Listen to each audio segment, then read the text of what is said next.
Okay, so this is all about diatomics. Diatomics are single elements that never ever exist on their own.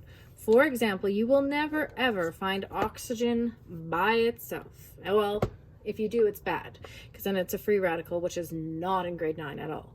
So you will not in nature find oxygen by itself. You will always find O2. It will always be oxygen will be O2. Hydrogen is always O2. Nitrogen is always O2. Fluorine is O2, or it's not O2. Fluorine is 2. Chlorine is 2. Iodine is 2. Bromine is 2. Astatine is 2. These are your diatomics. And then we have 2 polyatomics.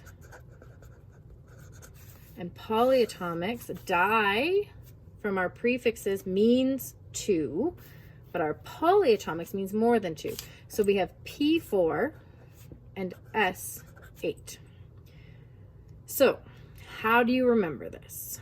Well, I always remember this. Let me see if I can find a periodic table here. I always remember this as gens PS. Or you can remember it as the 7s. So the reasons why I remember it as gens PS is because we have oxygen, hydrogen, nitrogen, and then the halogens. These are all group 17. 17, which are the halogens. So gens,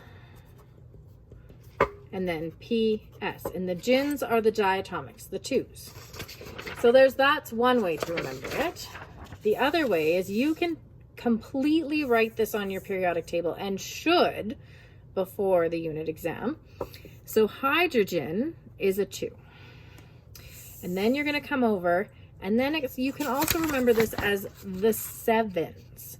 So hydrogen's on its own. You got to remember that one. Then you start at element number 7, which is nitrogen, and then it makes the number 7. So if you go like this, 7, and then you come down, this makes the number 7 on the periodic table. So all of the 7s, and there's 7 elements, 1, 2, 3, 4, 5, 6, 7. All of these ones are diatomic. Then P is 4 and S is 8. And if you just want to write those on your periodic table so that you remember them and you've got it with you before you go into the unit exam, that is completely fine. Gens, PS, or the 7s. It's up to you how you want to remember it, or if you just want to put it on your periodic table and then you don't have to think about it at all. These are all elements that exist in a pair, or in phosphorus and sulfur's case, in more than a pair, in nature all the time. They never exist on their own. They are all using covalent bonds.